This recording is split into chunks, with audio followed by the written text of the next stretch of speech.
Oftentimes, crisis is the catalyst for citizens demanding reform, fear-mongering, propaganda, and ultimately government control camouflaged as protection. It was no different after the 1907 banking collapse. The savior this time came in the form of the most powerful, most misunderstood institution in America, the Federal Reserve. The next few minutes, I'm going to get into some of the details of perhaps the most impactful conspiracy of all time. In 1907, the Knickerbocker Trust Company sent shockwaves through the financial world. It was one of the largest banks in the country, and it failed overnight. It failed because the bank's president tried to corner the copper market using the bank's money, and bank depositors quickly found out that it was the bank's very own president that caused the collapse. Fear overtook reason. Depositors flooded banks, demanding their savings in cash. The banks weren't ready.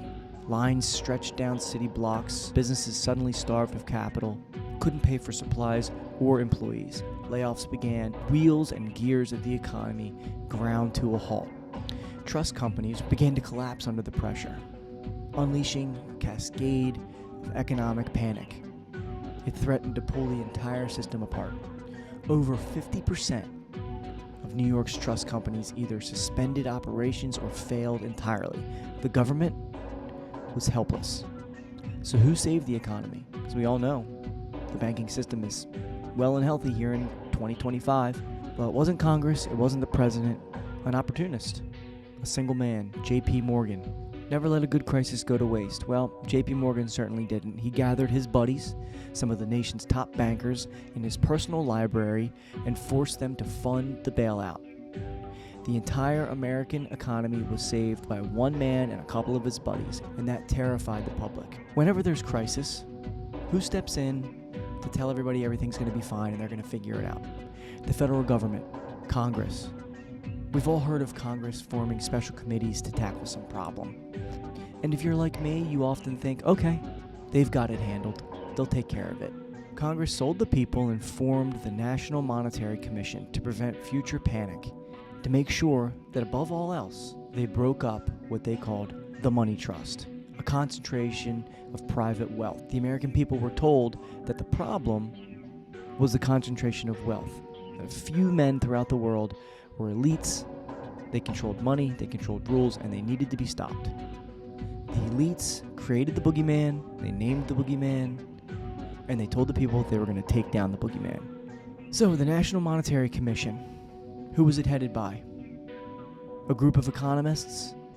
No, a senator was appointed, Mr. Nelson Aldrich, who happened to be a Wall Street loyalist and father-in-law to, get this, John D. Rockefeller. Aldrich was the perfect man for the job. If you were a banking elite, he wasn't interested in helping people. He was interested in helping his banking friends control the money. It's perfectly laid out and well documented.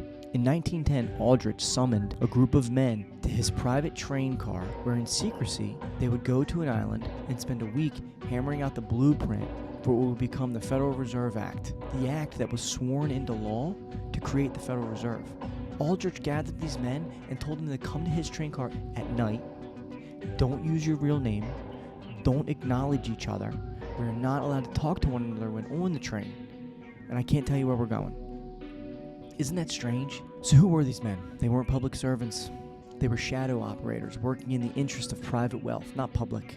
We already discussed who they were led by. Senator Nelson Aldrich, the political hitman of Wall Street, as the head of the National Monetary Commission and father-in-law to John D. Rockefeller, clearly wasn't acting in public interest. He was working to enshrine the power of his family's empire inside federal law. Next, you had Paul Warburg, a European banker from Kuhn, Loeb and Company.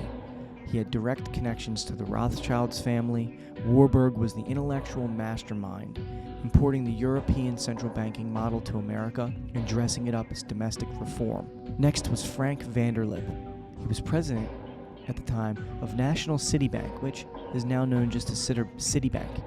Vanderlip was also the Rockefeller's PR man, so he knew how to push a narrative. And he sold to the public this solution that quietly gave banking elite more control. Henry Davison. He was the muscle for J.P. Morgan.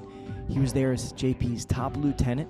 His only job was to make sure that whatever came out of the meeting, it was beneficial to J.P. Morgan. Charles Norton, president of the First National Bank of New York, and another loyal soldier to Morgan.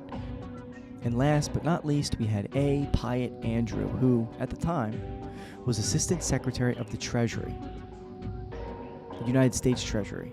He was brought in to give the whole operation a false sense of legitimacy. He was the token government figure, the public face to the private takeover. These men didn't gather to fix the system. They gathered to seize it forever. And so far, they succeeded.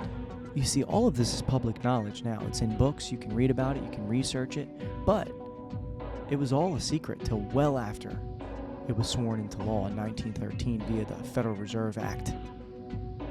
The public was told that this was all to protect them from the banking elites. But the law was written in secrecy by banking elites. That's like hiring a wolf to protect a group of sheep. I was just a group of 7 guys who accounted for 25% of the world's wealth at the time and worked for the biggest banks in the world and represented the Rothschilds and JP Morgan. Okay, sounds about right. You see, the truth is, there's nothing federal about the Federal Reserve. It's privately owned. And although it has reserve in its name, it holds no money. It creates money out of nothing, not backed by anything. The Federal Reserve wasn't designed to serve the people. It was designed to serve Wall Street. The same institution that led to the Panic of 1907 now had the keys to a money printer.